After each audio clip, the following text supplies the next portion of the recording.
Chapter 21. City and Country. Cobbett compared London, even in his day, to a great wen growing upon the fair face of England. There is truth in such a comparison. Nothing more clearly shows the unhealthiness of present social tendencies than the steadily increasing concentration of population in great cities. There are about 12,000 head of beef cattle killed weekly in the shambles of New York, while, exclusive of what goes through for export, there are about 2,100 beef carcasses per week brought in refrigerator cars from Chicago.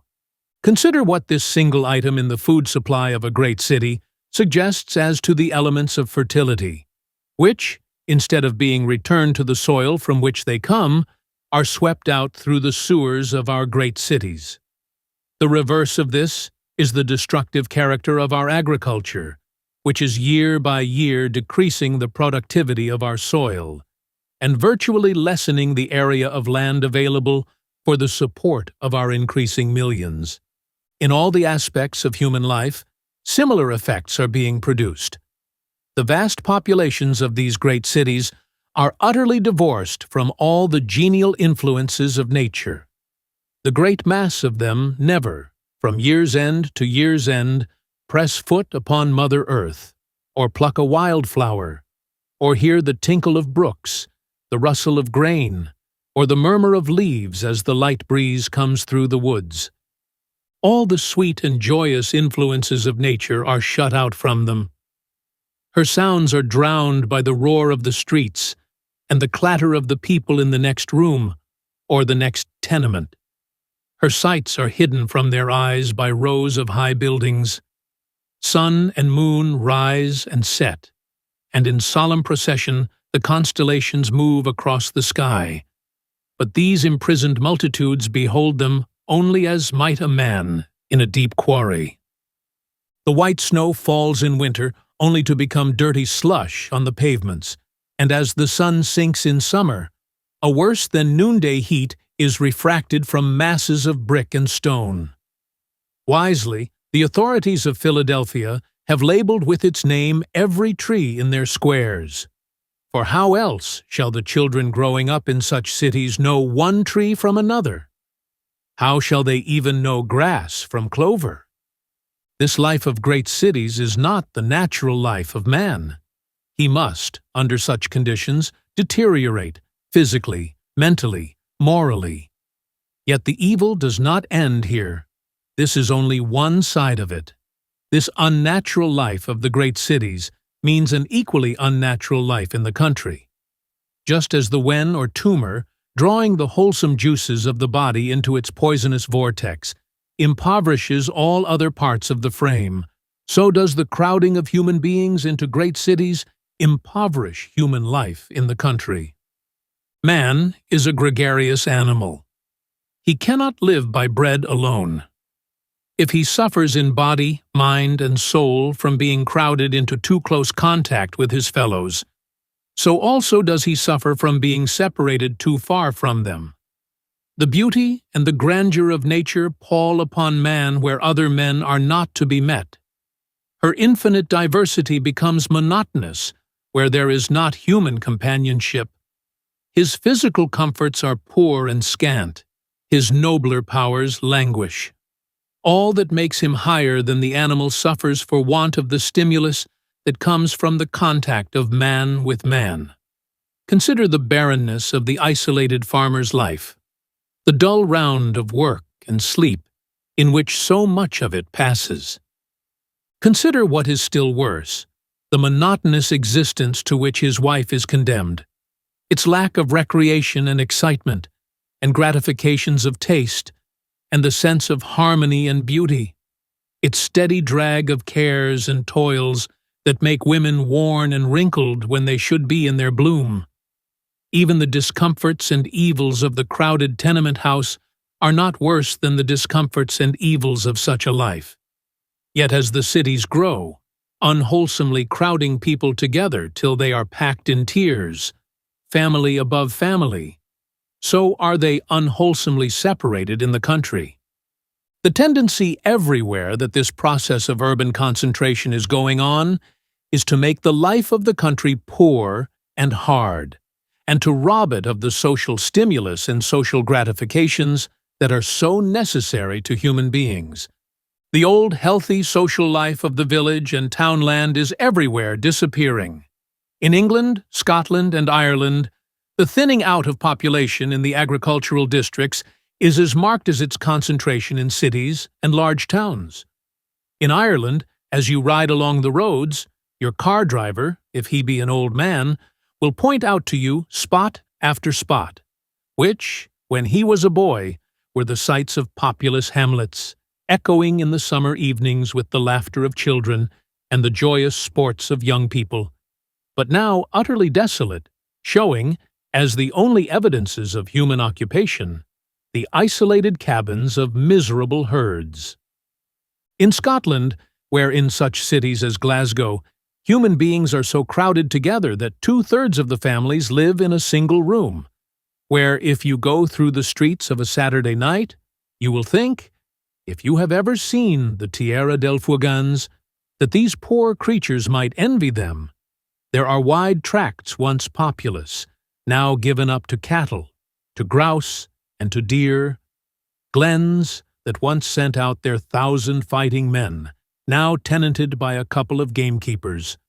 So across the Tweed, while London, Liverpool, Leeds, Manchester, and Nottingham have grown, the village life of merry England is all but extinct. 2/3 of the entire population is crowded into cities. Clustering hamlets, such as those through which, according to tradition, Shakespeare and his comrades rollicked, have disappeared. Village greens where stood the maypole, and the cloth-yard arrow flew from the longbow to the bull's-eye of the butt, are ploughed under or enclosed by the walls of some lordly demesne. In contrast, here and there stand mementos alike of a bygone faith and a departed population, in great churches or their remains. Churches such as now could never be filled unless the congregations were brought from town by railroad excursion trains. So in the agricultural districts of our older states, the same tendency may be beheld. But it is in the newer states that its fullest expression is to be found. In ranches measured by square miles, where live half-savage cowboys, whose social life is confined to the excitement of the roundup or a periodical drunk in a railroad town, and in bonanza farms, where in the spring the eye wearies of seas of waving grain before resting on a single home. Farms where the cultivators are lodged in barracks, and only the superintendent enjoys the luxury of a wife. That present tendencies are hurrying modern society toward inevitable catastrophe is apparent from the constantly increasing concentration of population in great cities, if in nothing else. A century ago, New York and its suburbs contained about 25,000 souls. Now they contain over 2 million. The same growth for another century would put here a population of 160 million. Such a city is impossible. But what shall we say of the cities of 10 and 20 millions, that, if present tendencies continue, children now born shall see? On this, however, I will not dwell. I merely wish to call attention to the fact that this concentration of population impoverishes social life at the extremities, as well as poisons it at the center, that it is as injurious to the farmer as it is to the inhabitant of the city. This unnatural distribution of population, like that unnatural distribution of wealth, which gives one man hundreds of millions and makes other men tramps, is the result of the action of the new industrial forces in social conditions not adapted to them. It springs primarily from our treatment of land as private property, and secondarily from our neglect to assume social functions which material progress forces upon us. Its causes removed, there would ensue a natural distribution of population, which would give everyone breathing space and neighborhood. It is in this that would be the great gain of the farmer in the measures I have proposed. With the resumption of common rights to the soil, the overcrowded population of the cities would spread, and the scattered population of the country would grow denser. When no individual could profit by advance in the value of land, when no one need fear that his children could be jostled out of their natural rights, no one would want more land than he could profitably use. Instead of scraggy, half-cultivated farms, separated by great tracts lying idle, homesteads would come close to each other.